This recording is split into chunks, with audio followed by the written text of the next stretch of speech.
meeting for April 26th to order. Please stand to pledge the flag.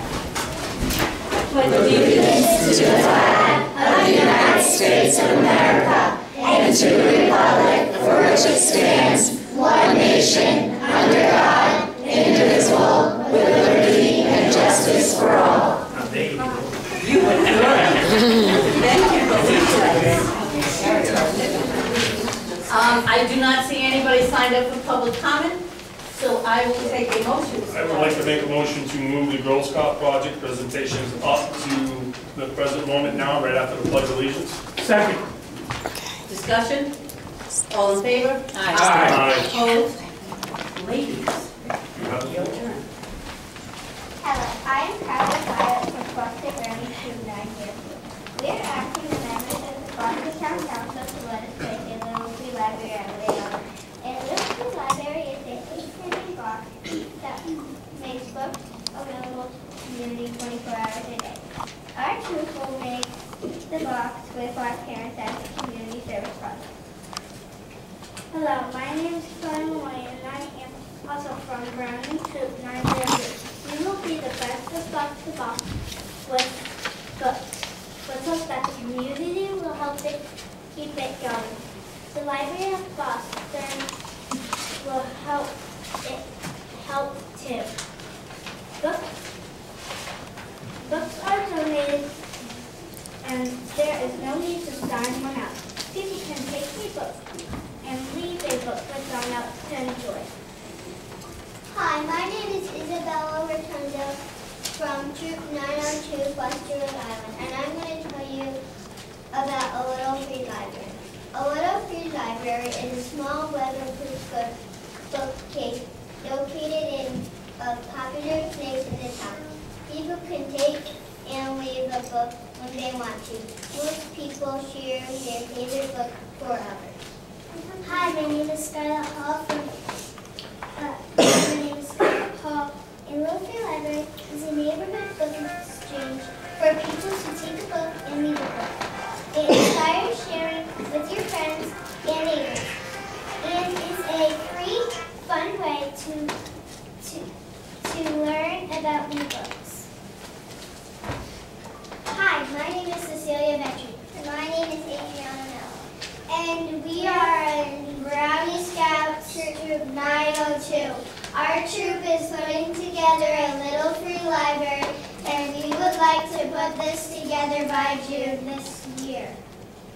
Good evening. My name is Sky Young, and I'm a Brownie Foster from 902. I believe that June would be a perfect time to have a library made because it's a great way to start the summer off with summer reading.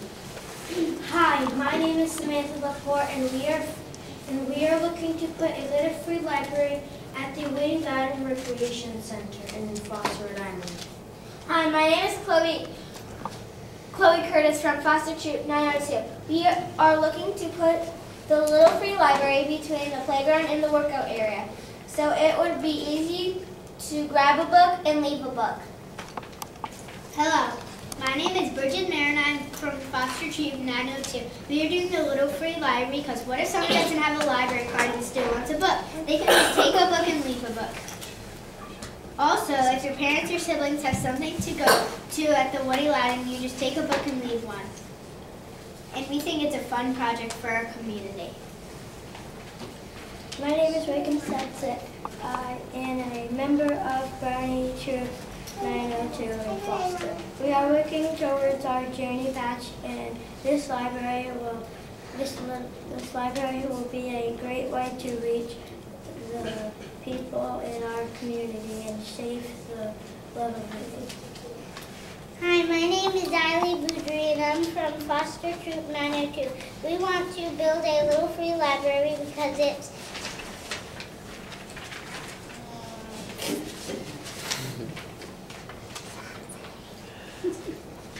provides a fun way for people to connect in our community. You don't need a library card. This would be Foster's first Little Free Library built by Troop 902. We hope you vote.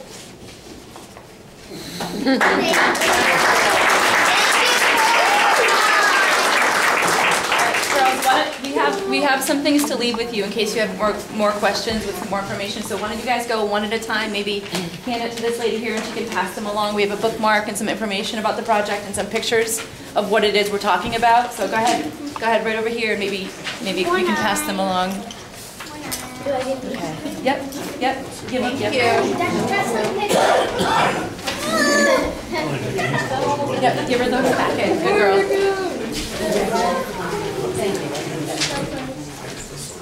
Yeah. I think the girls are excited about it, but yeah. Okay, so I want to ask if they have any questions.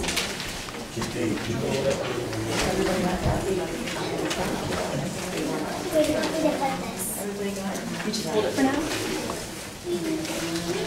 Great. Good job. Nice girl. Thank you, girl. I do. Are you going to build it? No, it's for parents. Girls, come on back. We'll do our presentation together. So there was one question. The question was, are we going to build it? And the answer is yes. All right. Well, I'd like to make a motion tonight. I'm glad you guys are okay. So I would make the motion to allow you guys to build it and place it where you had stayed between the Woody Loudon building and the ball field, and without lessons. It's a great idea. Yes, any discussion? You had a question, Ms. Hawes. They answered it. They told me they're going to build it themselves. And I congratulate you on this idea. I think it's ingenious. I don't know who thought it up, but it's a great idea. Reading is the way. Very good idea, ladies. Thank you. And what a nice community project, especially right there at Woody's where it's not very close to anything. So, nice job. We will invite you to the ribbon cutting. Yes, we do. Yes, we do. I'm just commenting on it. It's part of my discussion. All in favor? Aye. Opposed? Thank you, ladies. Congratulations. Thank you.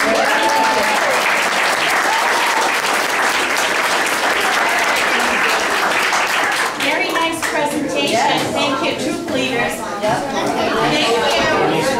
Hey, Brendan, how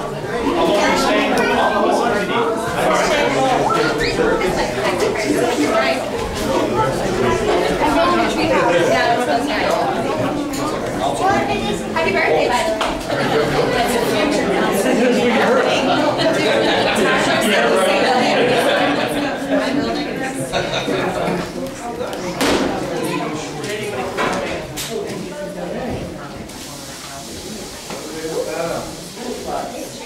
So we'll move on to the minutes of March 15th. Make a motion to accept minutes from March 15, 2018 as presented. Second. Discussion? Hearing none, all in favor? Aye. Opposed? Moving on to the minutes of March 29th. Make a motion to accept the minutes March 29, 2018 as presented. Second. Discussion? All in favor? Aye. Opposed? Minutes from March 22nd. I make a motion to accept the minutes of March 22nd, 2018 as presented. Second. Discussion? All in favor? Aye. Opposed? Moving on to the minutes of April 12th. I make a motion to accept the minutes from April 12, 2018 as presented. Second. Discussion? Hearing none, all in favor? Aye. Opposed? Moving on to payroll warrant number 41. I make a motion to accept payroll warrant number 41 in the amount of $36,968.30. Second. Discussion? Hearing none, all in favor? Aye. Opposed? Moving on to payroll warrant number 42.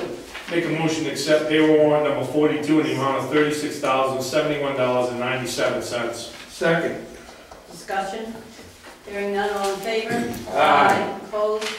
Moving on to general warrant 20. I make a motion to accept general warrant number 20 in the amount of $83,760.67. Second. Discussion? Hearing none, all in favor? Aye. Opposed? Moving on to general warrant 20A. I make a motion, we pay general warrant 20A in the amount of $316.67. Second. Discussion? Hearing none, all in favor? Aye. Opposed? Moving on to the monthly reports. I make a motion to accept the monthly reports, Building and Zoning, Department of Public Works, Finance Department, Human Services, Planning Department, Police Department, Rhode Island Resource Recovery, and the Tax Assessor as presented. Second. Discussion? I do want it noted that there is a monthly minutes from the Planning Department for February included with the March, along with March. Any other discussion? All in favor? Aye. Opposed? Moving on to the quarterly reports. Make a motion to accept the quarterly reports for January, February, and March from the Board of Canvassers, the Engineering Board, Forster Ambulance Corps, Forster Center Fire Company, Forster School Committee, Zoning Board of Review, Land Trust, Libraries, Moosa Valley Fire Company, Planning Board, Tax Board of Review, South Forster Fire Company, and EMA. Sorry. Discussion. I did not have Board of Canvassers, Forster Ambulance, or Zoning Board in my packet. I just read off the top. Oh, okay. I did. You had it for all of them? I think they're all in Okay. there. I believe they are. All right, I didn't have those. Okay, all in favor? Opposed? Okay, moving on to the annual police report, which was included in our packet. It is. Really well done. Yes, it was informative. Sure was. Some of it I remembered and some of it. So, Need a motion to accept? yeah, I think that would be, I make a motion to accept the annual police report as presented, or the 2017 annual report. Second. discussion. Did you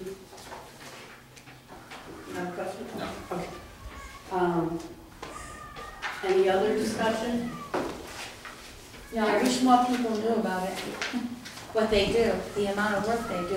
Well, I think this is the first time we've actually.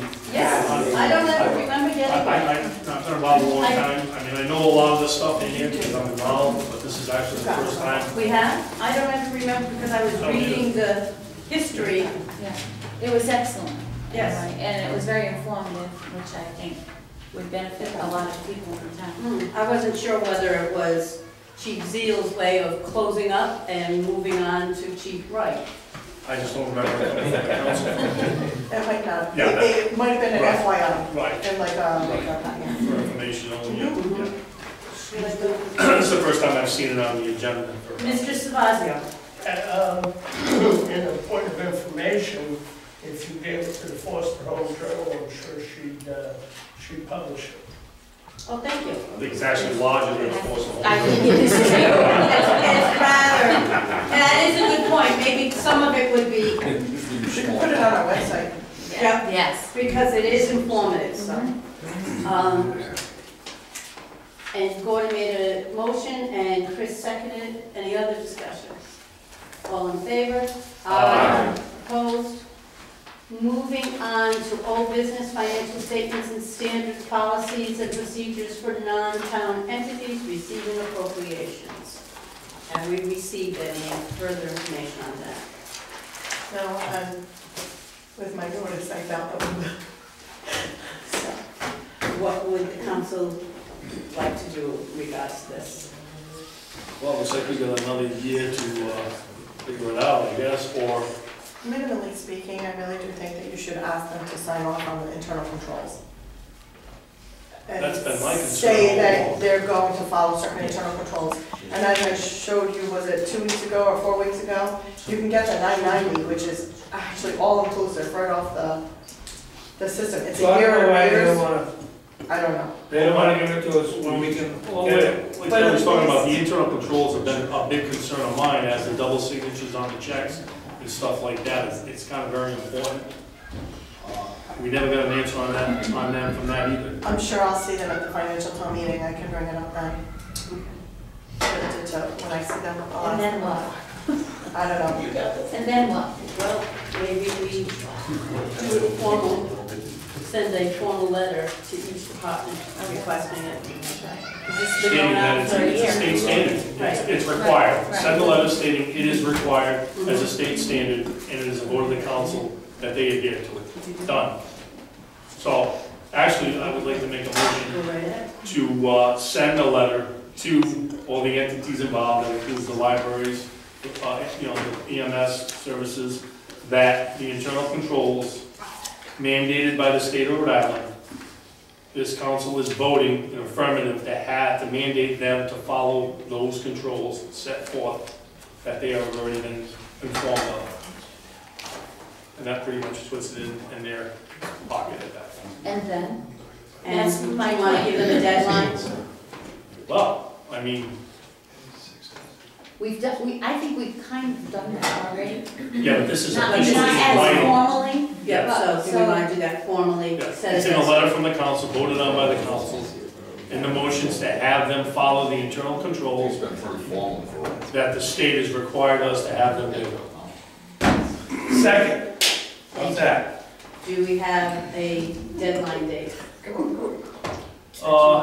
To start implementing them within 90 days, Why don't you start it at the, your new fiscal new year? fiscal year, July 1st. That would be when you should do it. Okay. So the motion has been made, it's been seconded, any further discussion? No, I think it's pretty good at this point to have that sent over. So it's official, it's done, it's voted on. All in favor? Aye. Opposed?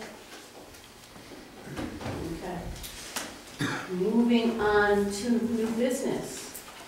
Co-med program presentation. I assume that's you, gentlemen. That's me, Bob. Hi, I'm Mark Smiley. I work for the Charter Financial Group out of Warwick. The reason that we're here is not for Charter Financial business. We have a division called Legacy Benefits Advisors out of Charter Financial Group.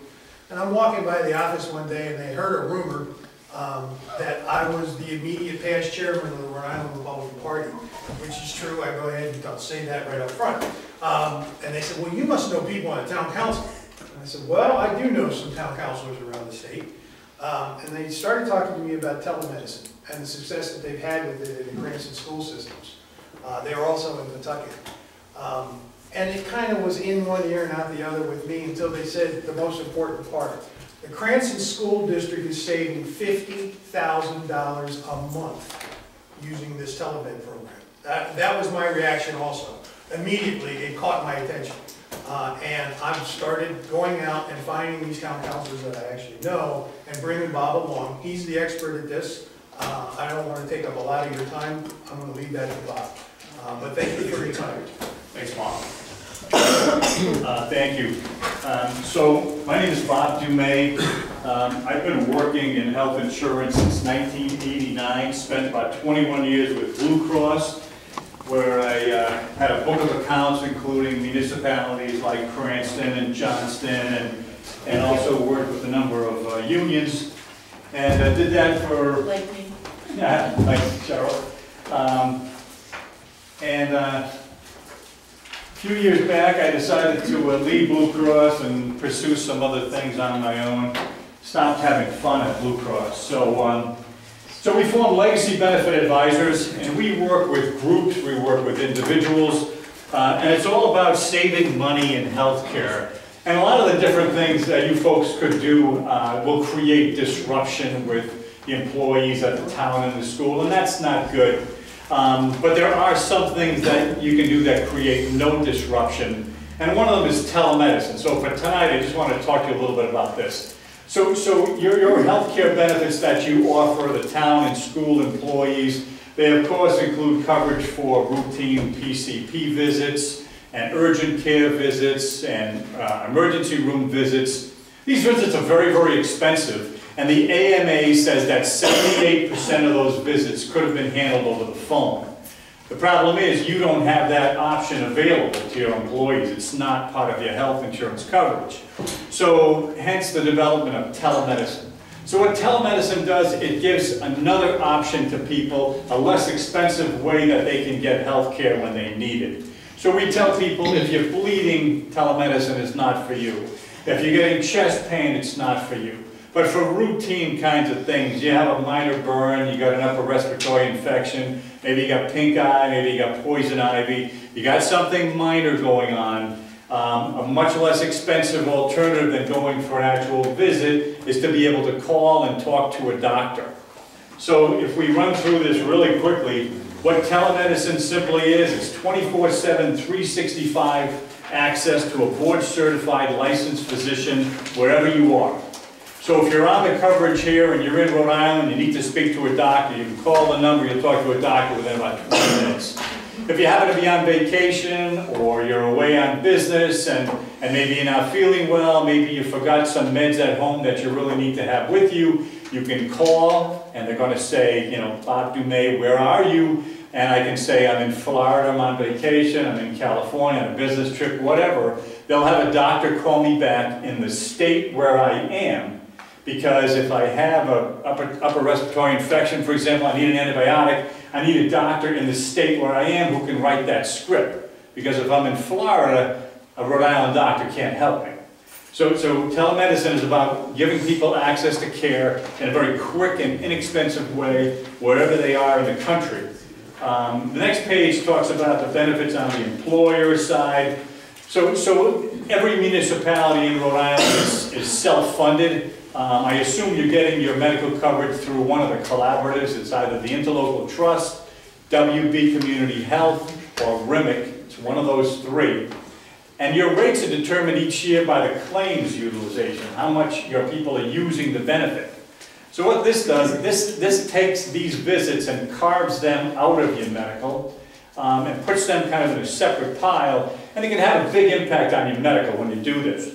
So it lowers the claims cost for the municipality. There's an immediate positive ROI. So at the Cranston School Department, we put it in, and the school department will ultimately save 500% of what it costs them to put it in. And the reason for that is that the average cost of an ER visit, urgent care visit, or PCP visit is just under $500. That's the average. ER visits are typically around $2,000. Urgent care might be around $700 or $800. PCP visits more like $150, $200. But if we can direct those to some other way, some other less expensive option, it saves a lot of money. So lower the cost trends moving forward. Increase member productivity. You know, for example, sometimes the school department has to hire a fill-in teacher because somebody's feeling kind of lousy and they need to take half the day to get to the doctor's office and get a script. But if they could just call a doctor, talk to a doctor on the phone, get a script at the pharmacy, they may not have to miss a day out of work, and maybe you don't need a substitute teacher for the day. Reduced absenteeism. Right now, nationwide, there's over 15 million people with a telemedicine benefit, and yet most of the people I talk to have never heard of it before. It's a member-perceived benefit enhancement. On the employee side and their family, it's a no-cost alternative to ER, urgent care, and PCP visits. So right now, when your employees go for a visit, they have a co-payment. I don't know exactly what your structure is, but you know, you might have $25 for a PCP, it might be $50 or $75 for urgent care, it might be a couple of $100 for emergency room visit. With this kind of program, you make the call, you don't pay anything for that call. Enhanced member satisfaction, covers the entire family. High or low tech access, what that means is you can make a simple call to the telemedicine company on a cell phone, on a corded phone, tell them where you're at, tell them what the problem is, the doctor will call you back. Doesn't have to be really high tech. On the next page, so there's a lot of different models of telemedicine out there, just like there's a lot of vehicles outside in the parking lot here, small ones, big ones, trucks, cars, a lot of different telemedicine models. Some of the different telemedicine models, when the person uses it, they have to actually pay when they use it. Those models don't work, people don't use them. The models that we like have a zero copay for the employee and or the dependent, and people actually use it when it's built that way. So it's 24/7, 365 access. On the bottom, again, 78% of office visits and PCP, urgent care, and ER visits could be handled over the phone. That's the AMA saying that. And the reason why people don't do it over the phone is most people don't have that option. The average callback time, 9 minutes, anywhere between 9 and 20 minutes, you're going to be talking to a doctor wherever you are. In 92% of the cases, the people will say that their issue was resolved because of that phone call. 98% satisfaction, so it's pretty impressive. On the next page, some of the diagnoses that are common, sinus infections, urinary tract, pink eye, allergies, flu, cough, ear infections. Somebody will never get a pain med by calling the number. They will never get a narcotic by calling the number. It's typically an antibiotic, it's an ointment, it's a cream, it's something like that. In terms of dispensing, they typically dispense less medications than PCPs do, so it's not a place where everybody calls and gets meds. It doesn't work that way.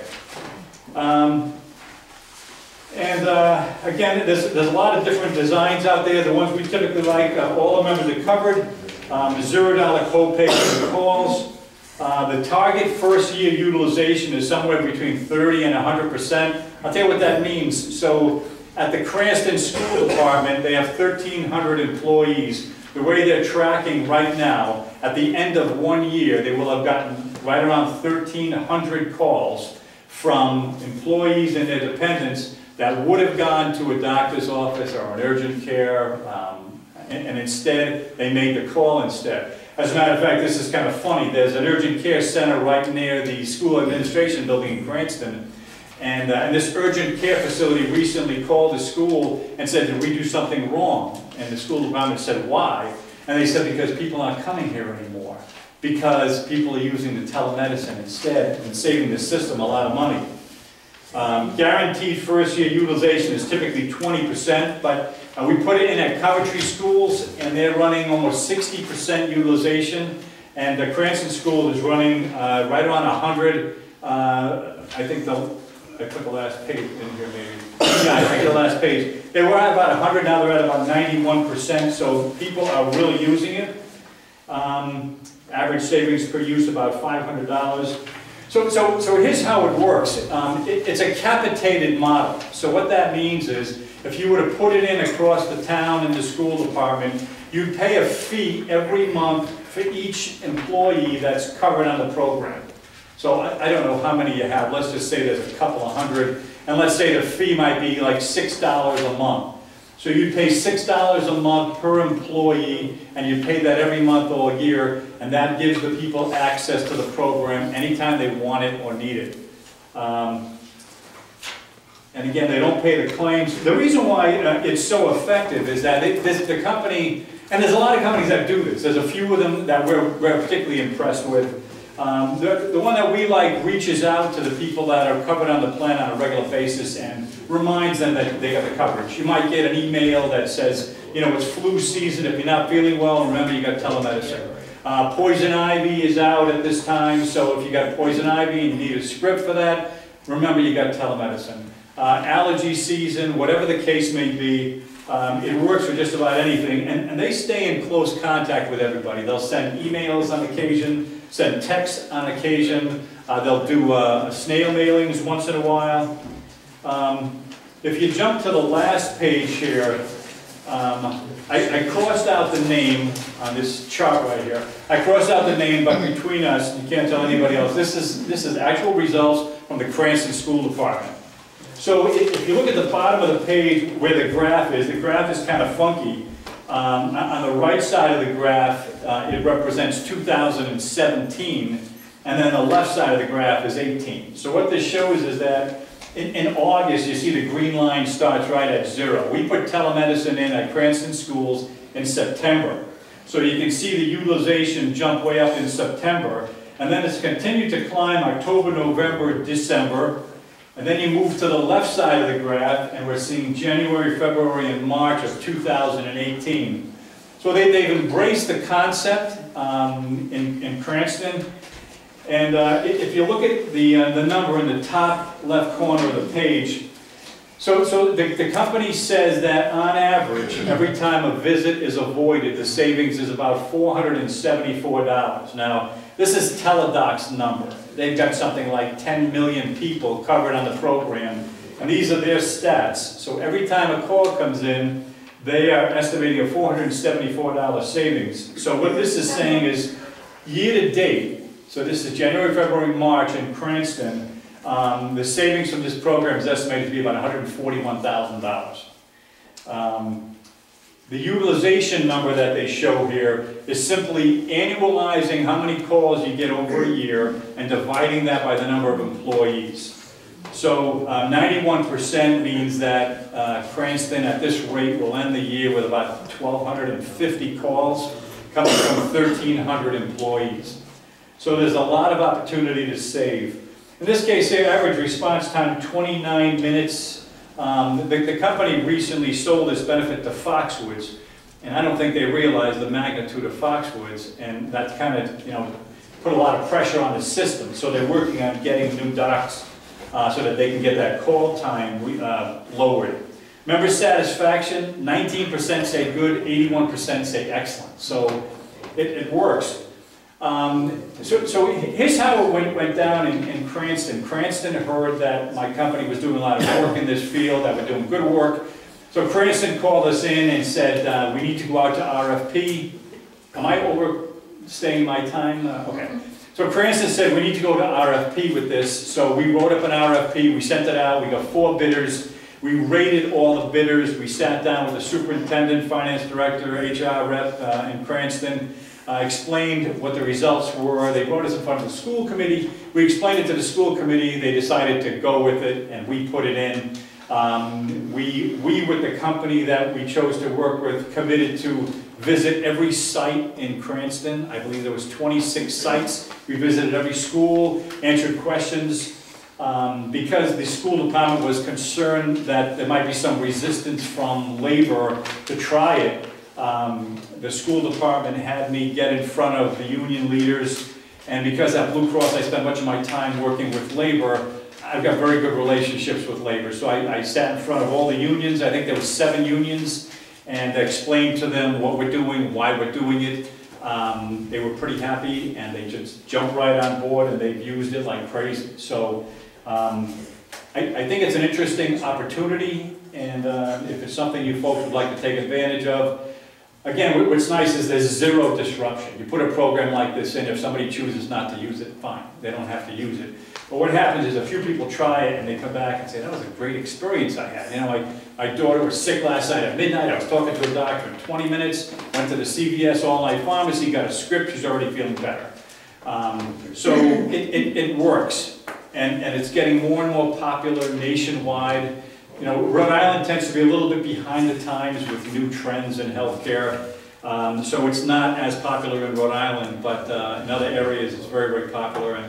And you're more than welcome to contact the folks at Cranston Schools and Coventry Schools. And we're in discussion right now with Pawtucket and several other municipalities that are thinking about putting it in. Does that make any sense? I know I threw a whole lot out at you really fast.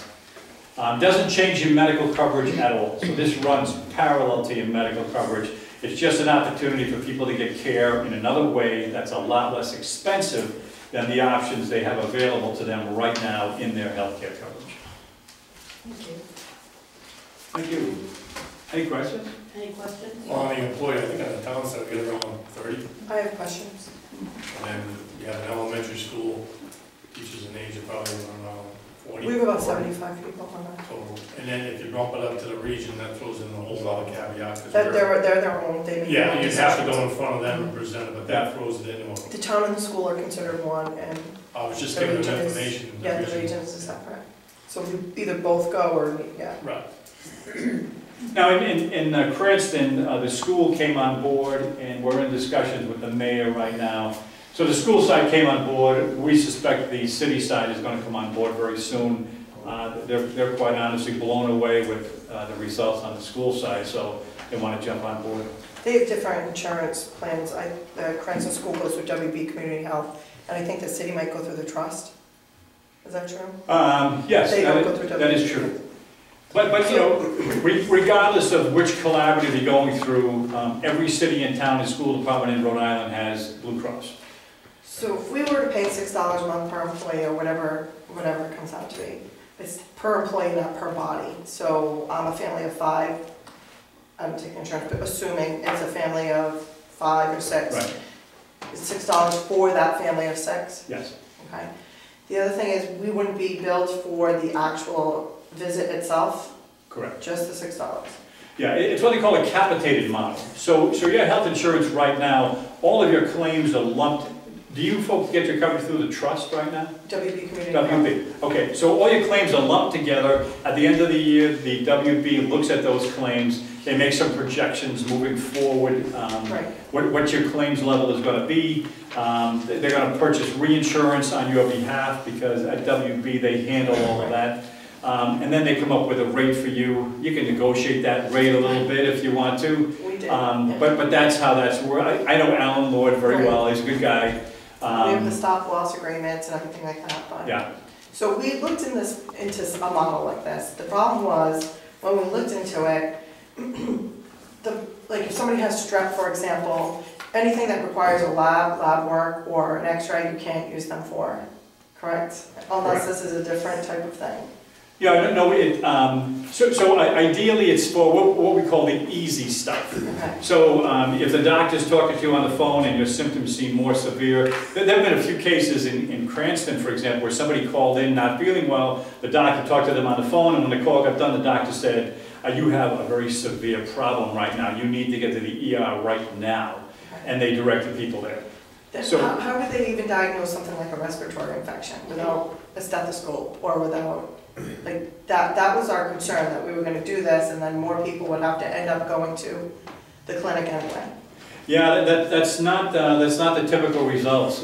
We see utilization going down with all of those visits. So I have the program myself. I bought it myself. I wanted to test it out. Between my wife and I, we used it 3 times.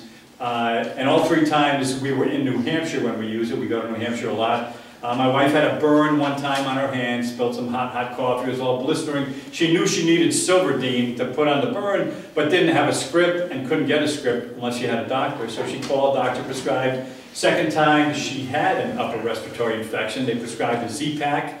I drove to the pharmacy in where was it, Meredith, New Hampshire, I think it was. See, how did they even do that? Because I mean, I take my kids to the doctor all the time, they have asthma and different problems, and they would never, without listening, that was our concern, is that we were gonna be sending employees to 2 visits. How do you do that? If you look here, it says that the top diagnosis are acute sinus. I know, but how do you?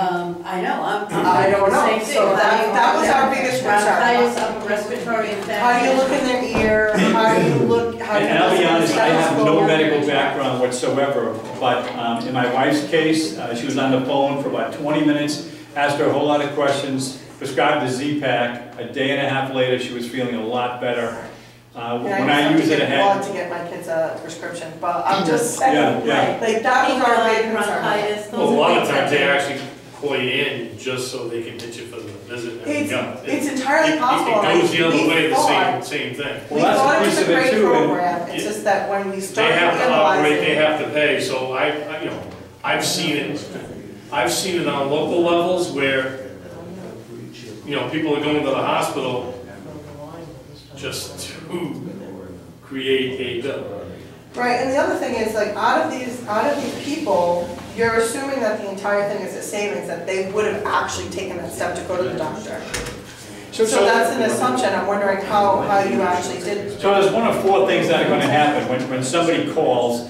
It's either an alternative to an ER visit, urgent care, or PCP, or the 4th thing is maybe they weren't going to do anything at all, Right, but they decided to call. right. So that 4th category, so sometimes people don't do anything at all. Well, all the guys in the room, so we'll keep toughing it out till we're so sick.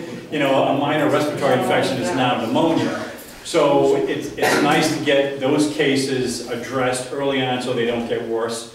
My daughters are older now, but I can recall taking them to the pediatrician's office, and there were some really, really sick kids over there. And I was afraid my daughter was going to come out sicker than when we went in because she's playing with the toys in there. So They're gross places, yeah. yeah. I mean, there's pluses and minuses, and I'm not saying that it's a solution for everything, but Did their again, claims go down? I'm So sorry. I know those are your projected savings, Yeah. based on if all of those people went to a clinic or wherever, the hospital, whatever, Right. did their actual because we pay dollar for dollar, did their actual claims go down at WB Community Health? So not just project, so if they're really truly saving us, then their claims should have gone down in comparison. Yeah, that's a good point. So in Cranston, they put it in September. So it's been in for, what, 6 months now, half a year. So we don't have the claims data from Blue Cross to verify that, but we will, as soon as that data is available. But again, I think the most important stat is that 78% number, and that's not my number. That's the American Medical Association says 78% of the visits could have been avoided. And certainly some of them could not be avoided, but... I mean, the concept is great. We really liked the concept, that people could just, because everything's so electronic nowadays, we really liked the concept of it. We just couldn't envision people being diagnosed in the way that they were saying, or are people using it? I was getting people to look up their stuff. You were talking to a licensed physician in the state of Rhode Island. If he can't do or she can't do whatever it is that you're asking them to do, they're obviously not going to do it. But 78% of the time they can do it anyway. So that's how the medicine works and all of that. That's not really where we're coming from. We're here to save you some money doing it. So I'm sorry.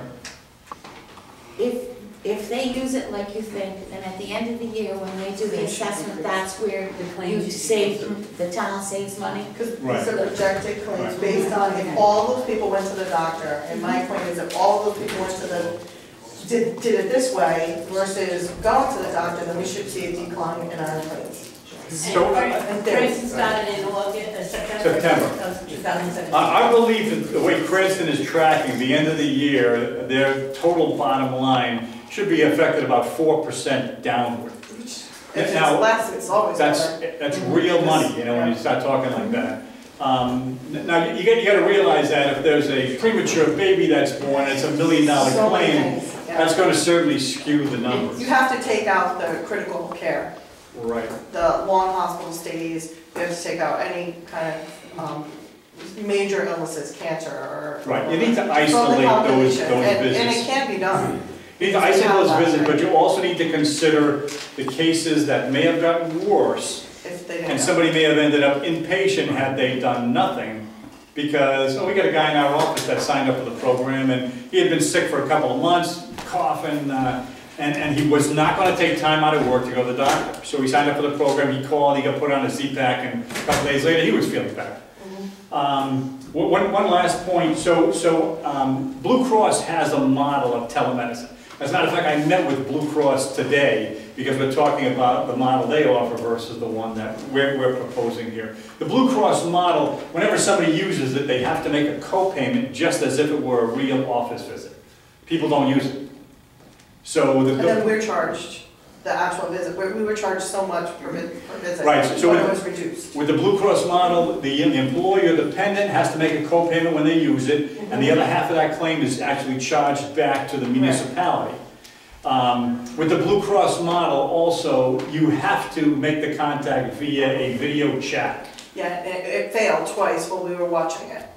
So it was a problem. So with this model, you can call on a simple corded phone, very low tech.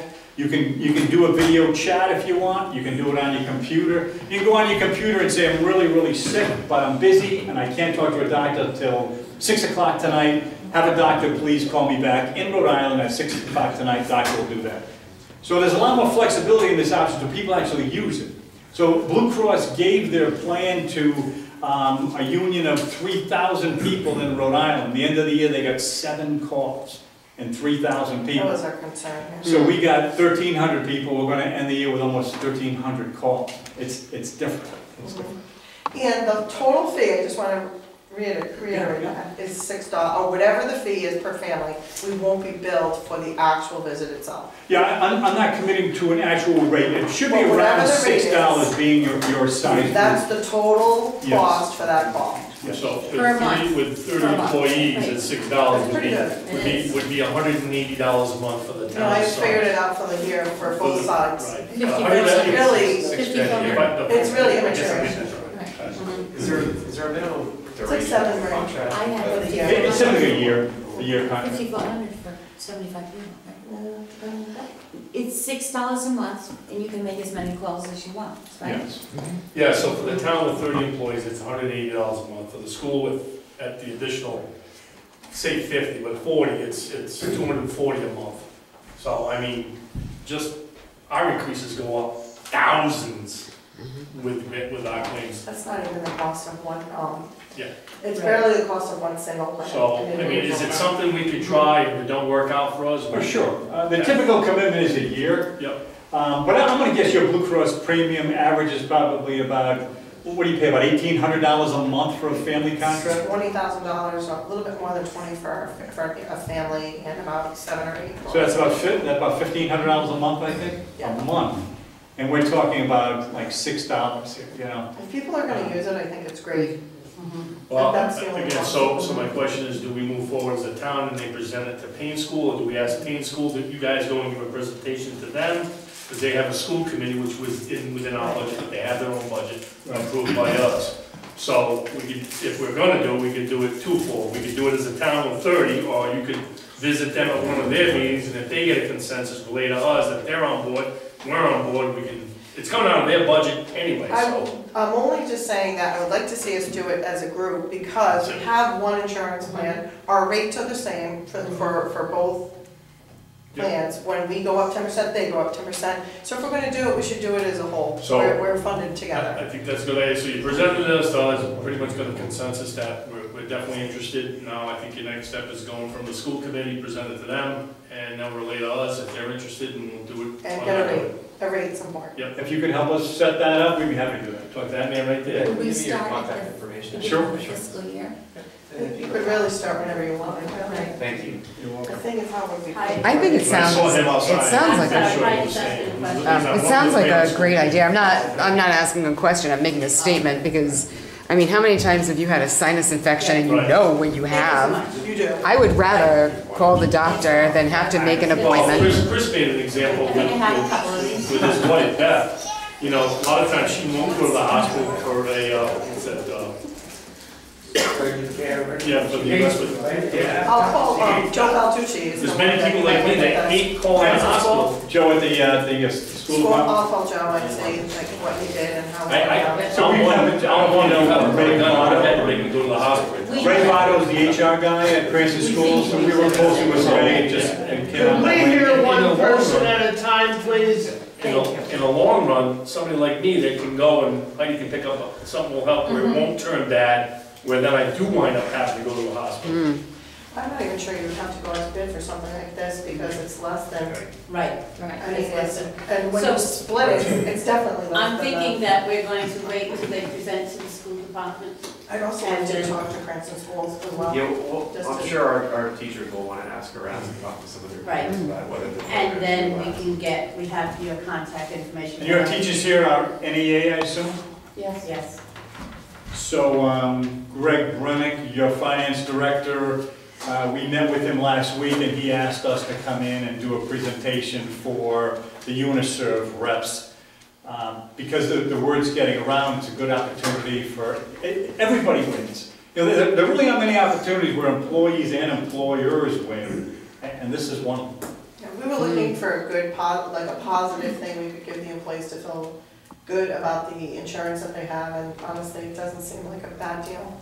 No. Unfortunately, we did not budget for it, so we'd have to figure out, and it can't, I don't think you can take it from WB Community to Health, the premiums, that's different, it's not, he's not going through them. So where normally the other plan, we're already paying WB Health, Community Health, they would take it and charge it directly to us. So this would have to be, you'd have to find another funding. But all you need is one person to not take insurance, And it's Right, a yeah, it's question. paid. who, for example, in my department, right, we budgeted for a family plan, if that person doesn't need it, you have enough money for the rest. So there's With us, ways, it's gonna be like 2,000 a year. there's ways to do it. Right. So, well, thank you. And, Thank you. I'm thinking that they will get in touch with you. This and is then one of our we'll- school committee members right here, Yeah. Brendan Mara. And this is strictly for people who are currently on our plan, not for people who waive their benefits. So you can do it any way you I was wondering choose, that. any way you choose. So in Coventry, about half of the total school department employees are on their coverage, half are not. They chose to purchase it just for those that get medical coverage through the school department. But you can do it any way you want. If you wanted to make it available to everybody, you could, but you don't have to. Any way you choose to build it.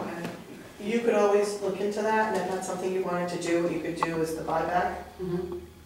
Almost like have them self-fund it if they were interested, and then include them, because I would pay $6 for that. Right.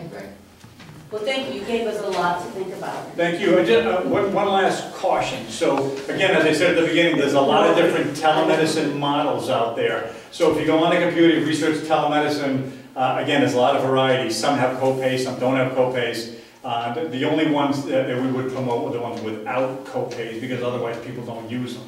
And you probably don't need another expense that generates no return. We're talking about an investment. This is really an investment because it brings money back. Right, they don't like to enter their information into the system like that, and their debit card, like people, we can't even get people to look at their pay stubs online. They're not gonna wanna put their, their cards in. Great, thank you. Thank you. Have a great day. Thank you. Nice to see So you. I am gonna reach out to Cranston, see how they use it, see how easy it really is, and then we can pick it up. I can pay for Yeah, it. just Ain't no way, I'm just having sinus infection. Good night. I have a sinus infection. You gotta come in. When I was a kid, they used to come to the house. Or they, you could just call the doctor. Okay, and say, moving on to the letter of support for the Senate 2098 relating to state of affairs and government open meeting. It had been on previously, but people did not have a chance to look at it. So within here, I was approached by fire departments because we know about their open meetings. Yeah, you want me to read it? So if you want to read it, yep. Is for some of the town of Forest has 3 volunteer fire departments which will be affected by the proposed legislation in Senate 2098 related to the state affairs and government open meetings. As a council, we are writing in support of this act and it would exempt fire companies without tax or policy-making authority from certain posting requirements of the Open Meetings Act.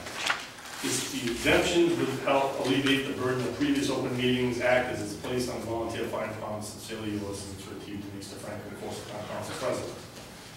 Now, may I speak to this a little bit? Yes, go right ahead. Now, normally, I would be all for this, not having them do that, but because of the difficulty that we run into pertaining to some of the accounting issues, which would have to be reported through the Open Meetings Act, if they have to buy that, they can only discuss and act on it as a body, which would be on their minutes.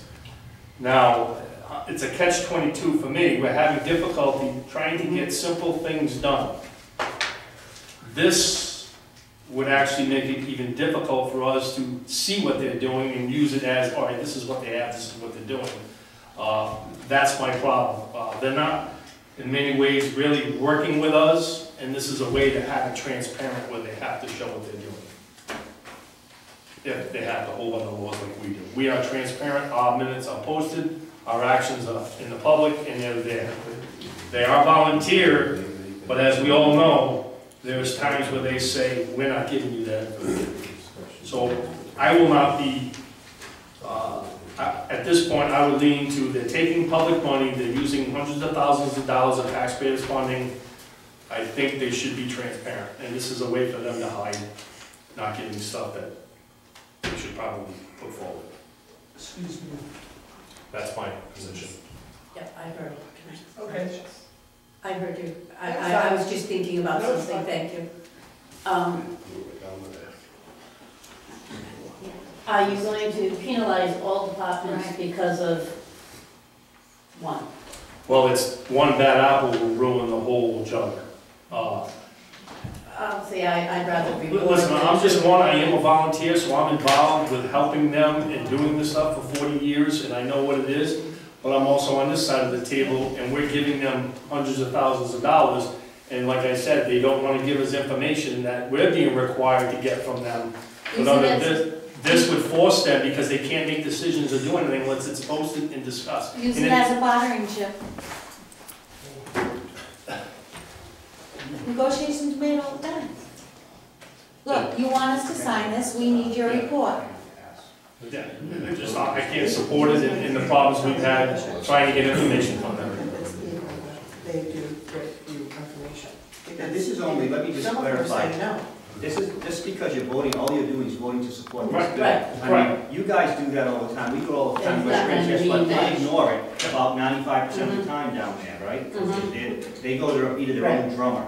But perception is. I know what you're saying. Yes. But, I know, so what I'm saying is that just because you vote for this or against it, doesn't mean it's gonna It's not gonna sway go one way or the that other. guy I get down that, there. I get that, Yeah. but they see us voting for I know, this. you're right. Yeah, I know, I just didn't want you to think that. Mr. Savazio, you had a question. Yeah, Mr. Rogers is correct. The libraries were doing this in 1990, okay?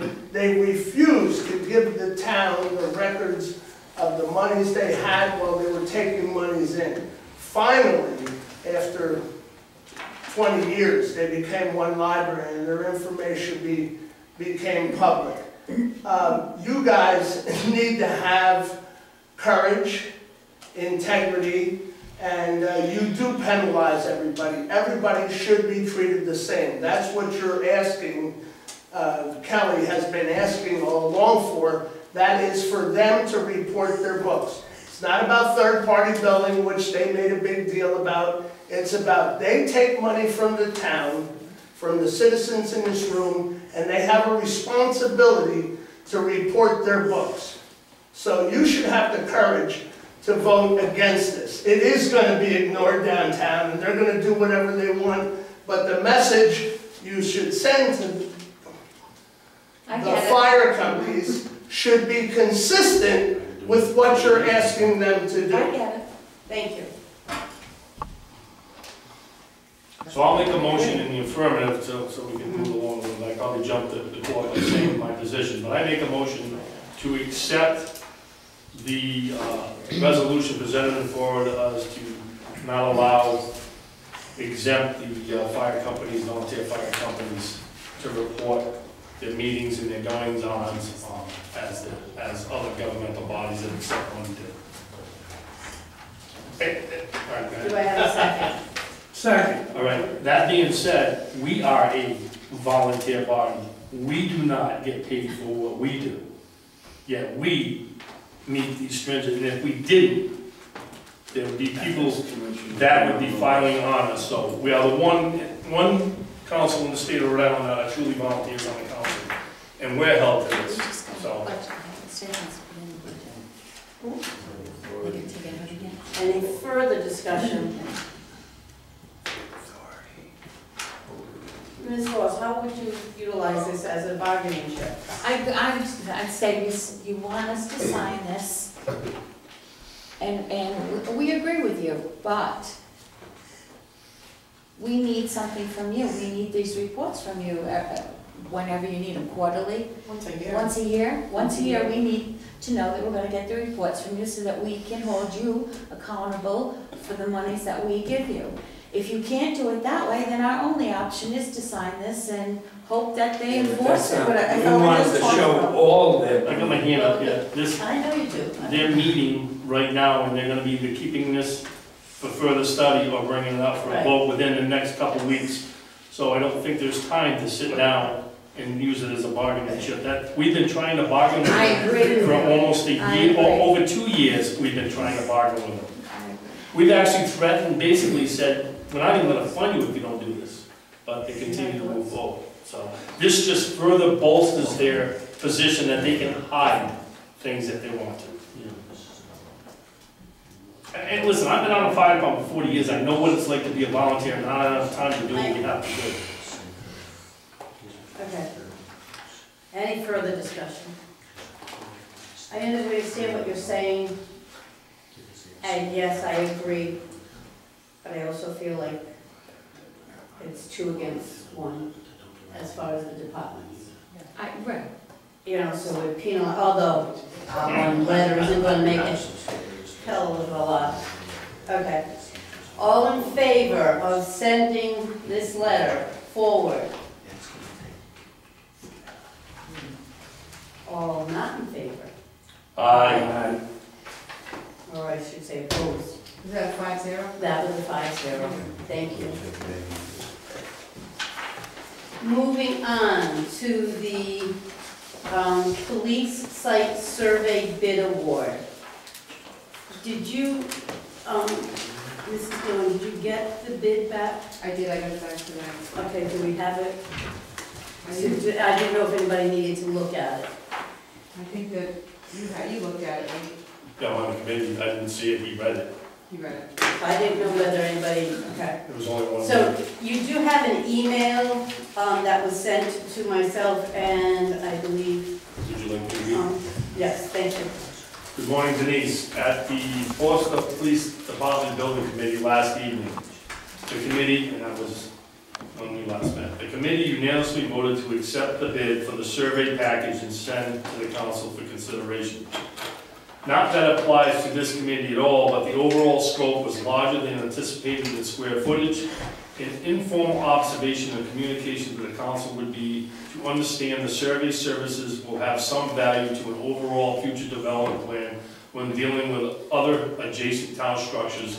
We believe accepting these services will avoid some future survey expenditures if the council moves forward with conjoint parking, septic systems, and such, not 100% committed to a single structure. Whereas the overall expenditures including in this bill will exceed the allocated funds for this phase of the project, we further recommend that Kelly call the vendor and request to reduce their submitted bid by the overage amount. I estimate that figure at $836. However, I base this on the $900 advertising for the original bids for the architects. Please be advised, I am not sure that was exactly $900 to the bank.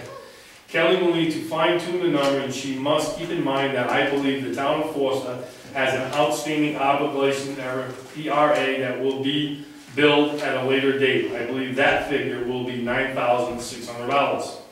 I spoke to Kelly about this anticipated overage last week. She suggested I ask the chief for this from his budget, whereas Bill, quite unexpectedly, did not show up for the meeting last evening. I am presuming that he will no longer be a viable option through him as chief. If you need any further information, please let me know. Have a blessed day. Joe J. Walsh, President, Tranquil Lodge Homes, 53 Danielson Pike. Model shown by appointment only, please.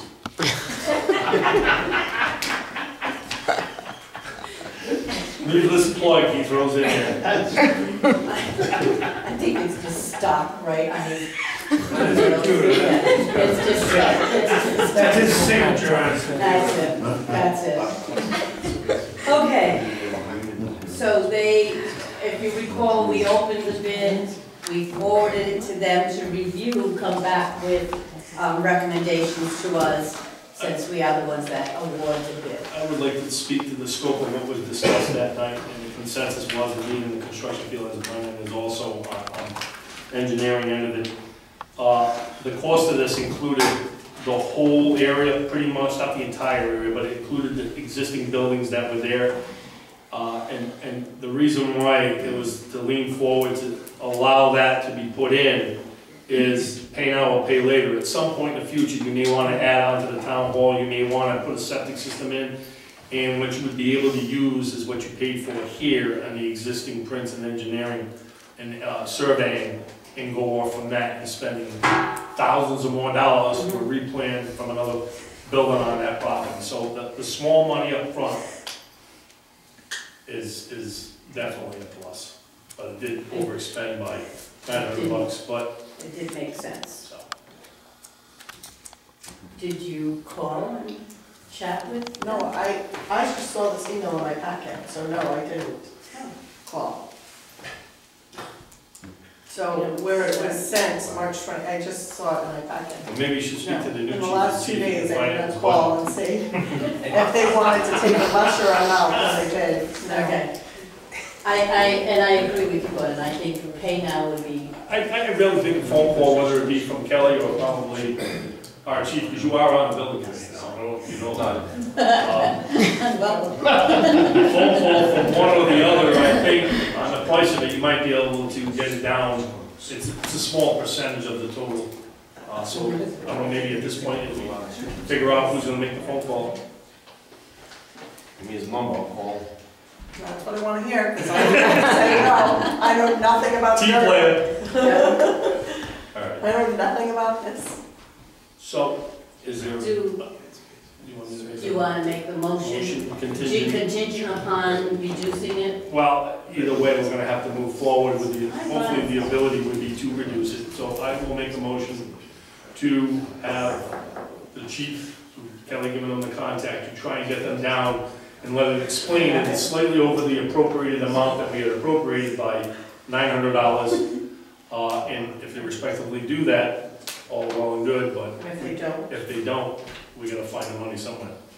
Or we can't Do you live move with it. forward with this bid and then just pay for it out of the, either contingency or the police budget? Yep. Or are you saying you start over? No, I don't wanna delay it, I mean, so it's either I don't pay wanna for start it, either pay for it out of the police budget or contingency. At a later date, we can argue that, but try and get it reduced to the amount that's there and move forward with it. Okay. Is there a second? Second. Yeah, worst case, you can speak with the vendor, I'm sorry. You can speak with the vendor, they might be able to offer some suggestions to lower that cost too, just on their own, if you give them an opportunity to peel some scope back. Okay. Any further discussion? Can I ask a second now, please? It was seconded by Chris and Mike. I just completely lost that.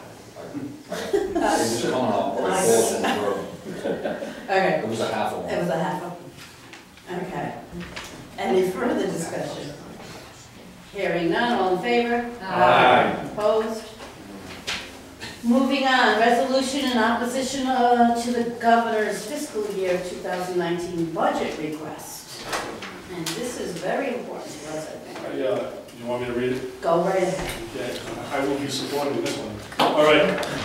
Whereas the governor's budget, Article 1 and 10 of House 7200 proposes a transfer of $6 million from Rhode Island Resource Recovery Corporation for the deficit reduction of $3 million in the fiscal year 2018 and $3 million in the fiscal year 2019.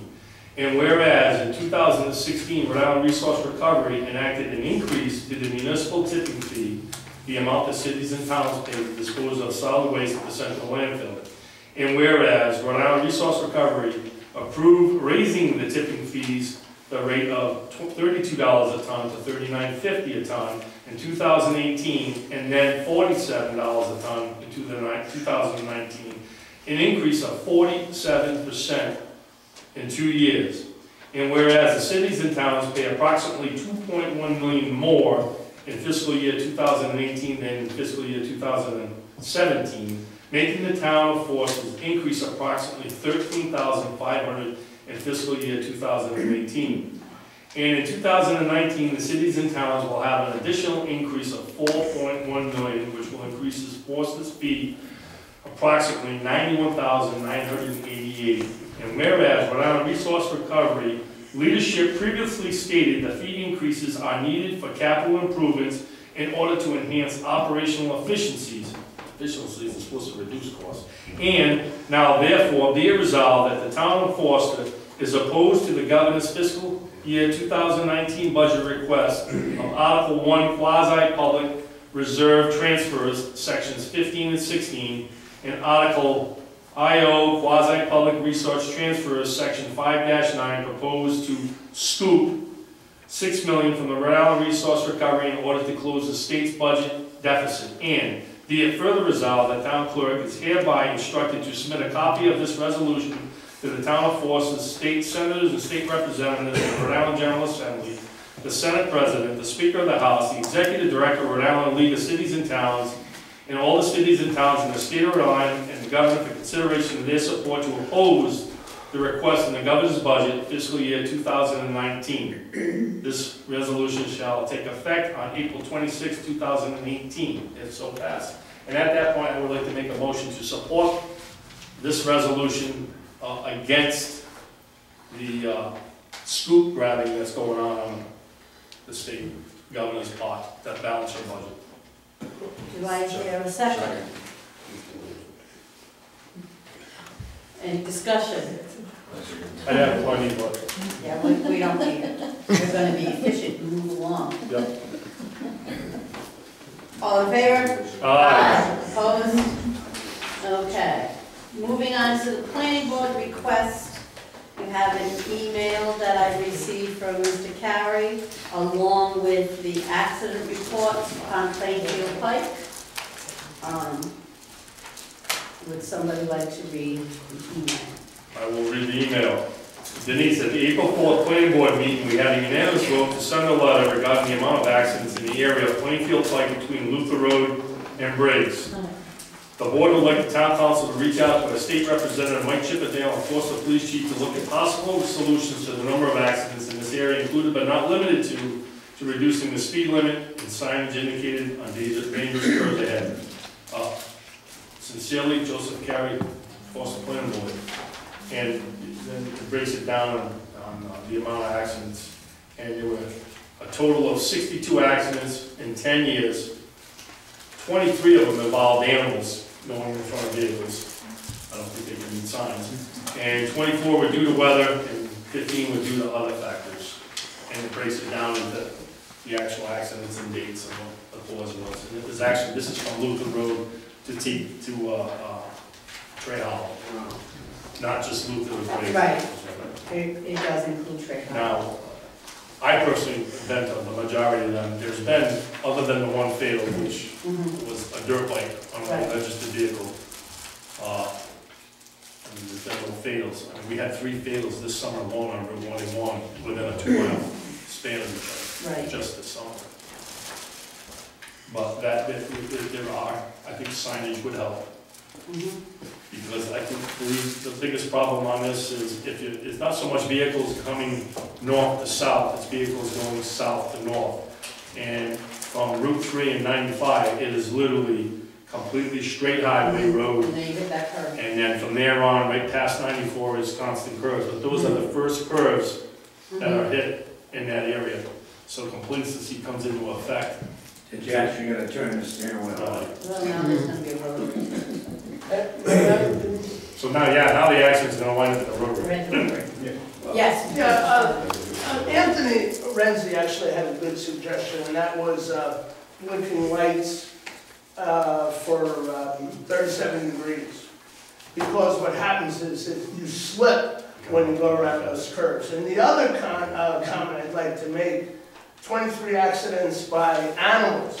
When you go from the straightaway to the curves, the road narrows to the shoulders about that much on the white line. So it's not like Cucumber Hill Road where you have visibility on both sides of the road, 94. An animal runs out there, there's no way to miss the thing. So between the curves, the narrowness, the speed, and the weather, especially on those 2 brooks, where you go dip down like that and those spaces are frozen, that's why these accidents are happening. So Anthony actually had a good suggestion with I made a note of that, thank you. I made a note of that, thanks. That is a good point, and you're right, they do have it up on Route 6. Doesn't always work, but. I'd like to make a motion that we would have the council president forward a letter to Mike Chippendale with some suggestions on signage, temperature signs, the lane, slippery roads, and he can work with Steve team. So that's my motion. Second. Thank you. Further discussion? Hearing none, all in favor? Aye. The planning board does something. Thank you. Moving on, request to the planning board to review zoning on Route 6. Mr. Rogers and I and several other council members have been talking about this previously, about asking them, and actually Mr. Rogers brought it up at the last planning board meeting, asking the planning board to review the past 10 years. So, Gordon, do you want to? Yeah, I'm particularly involved in rezoning on Route 6 as a member of the audience and as a property owner on Route 6 and family business in town for over 50 years. I will, they changed the zoning on Route 6 in 2010. I think at this point, I mentioned it to the planning board, that it not only affected current businesses, expanding and moving into town, and in fact, new businesses possibly moving into town.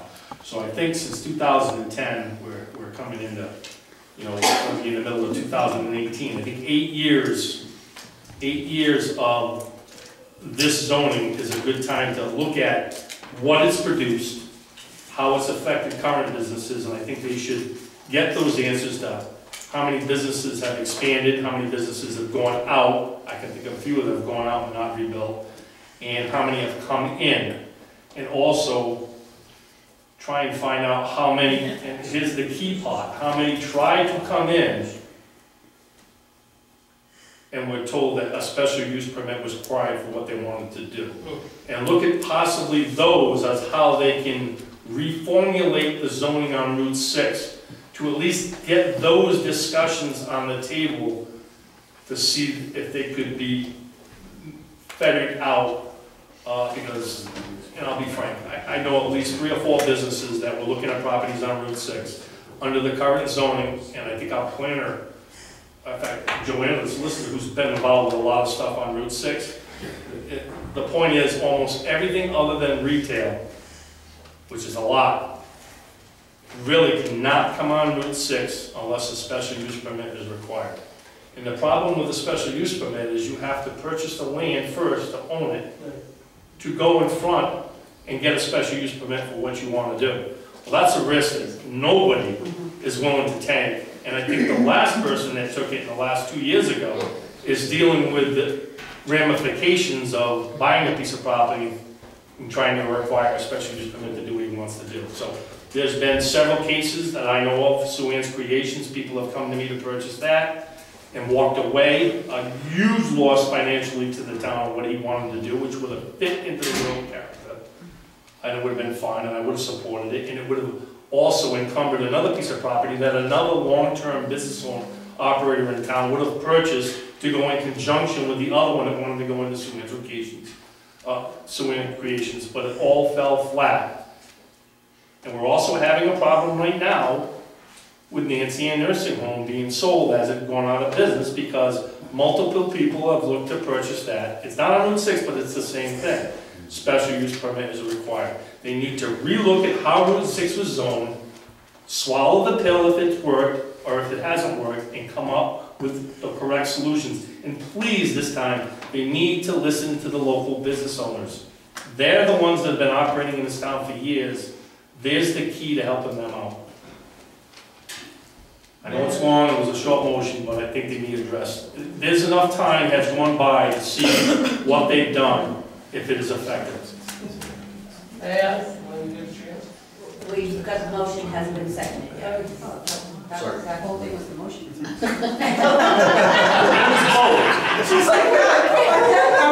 I'll synopsis for you, Sue. Have the planning board, there were key points. In 8 years, find out how many businesses have come to the town on Route 6, how many businesses in town have gone out of business, and if they could talk to some local businesses that have expanded or have done improvements, has it been detrimental or helpful with the new zoning?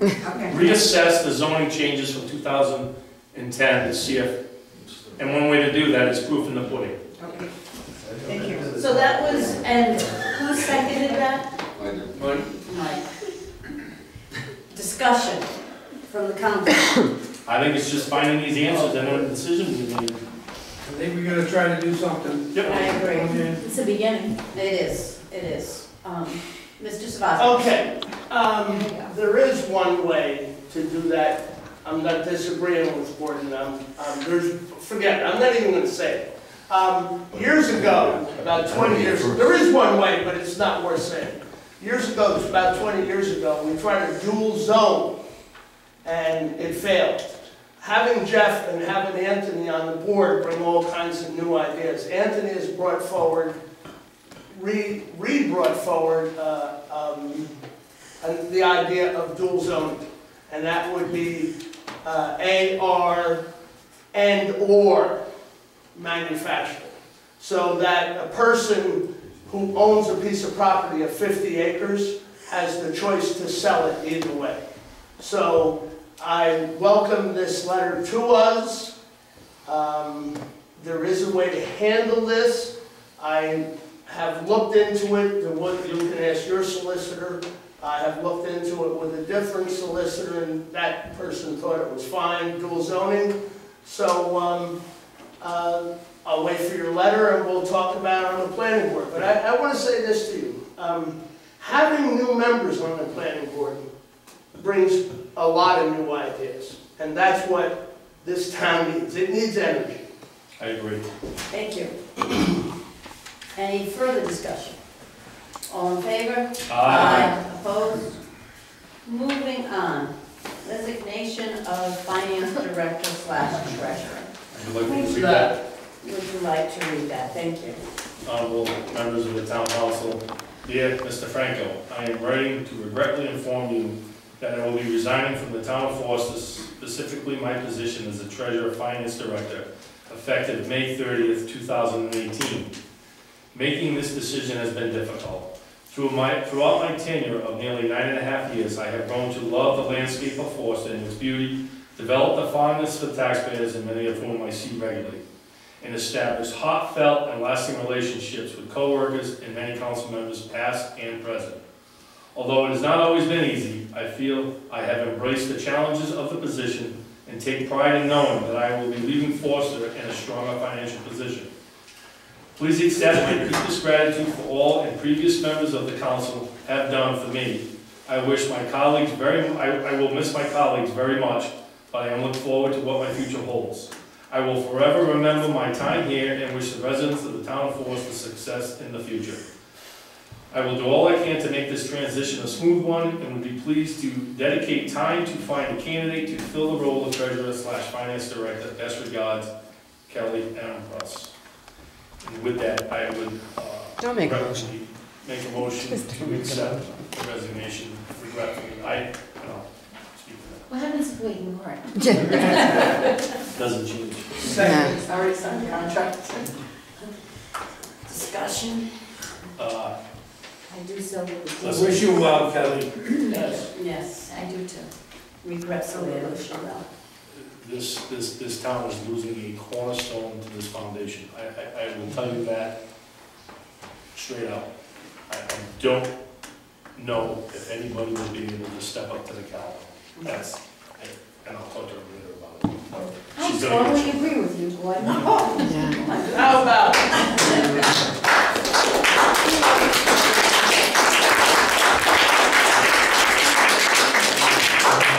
All in favor? Aye. Opposed? No. Moving on to the posting for the finance director's treasurer's job. Isn't that like a standard operating procedure lately? It's already Posted already. And posted about a week ago, yeah. So we have that done, and selection of interview committee,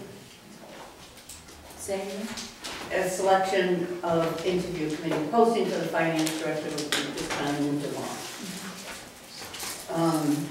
Although I would assume we should make a motion to post for the finance director treasurer. I make a motion to post for the finance director, or treasurer's job position. Second. Discussion. You've done it in Indeed and you're going to be doing it. We did it in Indeed, and we're gonna do it at LinkedIn. LinkedIn. There. Does the state have a, or is there a treasurer's? There's like a, they don't post, the Leagues of Cities announce, they don't really post, we could probably, there's a GFOA in general, Governmental Accounting Association, but you could try to see if they'll do something. I didn't know whether there was, I know for teachers they have There's a website that you Teachers, can. they have a website, I wish the state would do something for governmental, like, this type of thing for governmental positions, but they haven't streamlined that yet. Okay. But there have been things posted places. Good. Actually, they called today from Indeed and they gave us hints to change some of the wording so that it would flag a different group of people, because I can make Getting really. I sent an email saying that with some of these people are just a C and they should But be we had applied. that, right, but we had that happen in the past. Yeah, so we changed the title of it to say governmental accounting, you know, so that people with more specific skill set would apply. So we had a motion, it's been seconded, all in favor? Aye. Opposed? Moving on to the selection of interview committee. I think Kelly should definitely be on it. I would, yeah. What's that, sir? I would not be on it. How many members? Two. I mean, Two, because you don't want that, otherwise it's an open meeting. right now, I'm not on any union contract negotiations and stuff. I know a couple of you are. Pretty much work close with the budget and stuff. I don't know what help that's gonna do on a committee, but. Can I make a suggestion? I think have people Please. from other communities who do Yeah. this work. Please. And you really have to have financial people on the committee, otherwise you're gonna have And a problem. that's what I said. Yeah, so I think we should ask, I was thinking of asking Mike Petracca Please. from the school, and he would do that, he's a friend of mine, he would definitely do it, even, he'd come in on his time off, and I was thinking of asking Bridget from Foster Gloucester Regional School Yep. to sit in on it, and then whoever else you wanted, but I wanted at least 2 or 3 people who have this background, who do this work every day. With that being said, I mean, I don't think we need me as, if we have one council member, that's fine. Like I said, I know our budget, but our budget means nothing in the scope of duties of a person that's applying for that. So I think we need more than one council member. I think what you're mentioning is, and I will make the motion to have those people that you suggested along with Cheryl Hawes Well, Denise might want to be on this. or Al. No, I have no objection, Cheryl. Go ahead. Is anybody else? I'm backing up, so. You're backing out. Yeah. Cross your name off. So that's what I thought you said. Did you want Sue as somebody for the town hall? No, Or no. no, it's up to you. But I definitely think you need financial people. Yeah, well, absolutely. So once with him, we'll be working quite a bit. Yeah. I'm good. I would say Sue. Wait, I would add Sue. She'll be working with her closely, whomever, if she was willing. Well, Yeah. she's got you got some financial background, you used to work, correct? Yeah, it's very different from what Kelly does. Right, municipality is different than. Municipality, It's That's its own it's breed. a, that's why We're they gonna can't find find people people. to. It's its own breed. And you thought it was so insane, at one time. Right, governmental accounting is its own specialty. I would like to be on that committee. So. Go for it. The motion would be the financial people with Kelly, Sue Dillon, Cheryl Hawes, and my motion will also include Denise Franco. Thank you. Second. 1, 2, 3, you and the people you mentioned. Yeah, a lot of it, No, it's just that. not everybody has to ask questions. Right, Observe. all right. It's been, a motion's been made and seconded. I know there's too many people. Discussion. Hearing none, all in favor? Aye. Opposed? 6. That's too many people. No. It's an important position. We're good. I've had We're it. good. When I was interviewing. That That was for a teaching position. We had a whole bunch of us, but we only had 2 people asking questions. Right, So, right. We're- Future agenda items, I have Wright's Auto, which is going to be May 24th. Then the Henry Phillips Recreation Field, and the telemedicine. Telemed.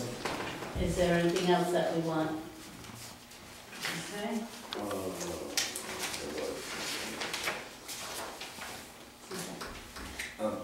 Take a motion to go into executive session. I move to go into executive closed session pursuant to Rhode Island General Laws 42-42-4, so the reason stated in Rhode Island General Laws 42-46-5A2 litigation, opioid litigation, discussion and action. Discussion, none, all in favor? Aye. Opposed?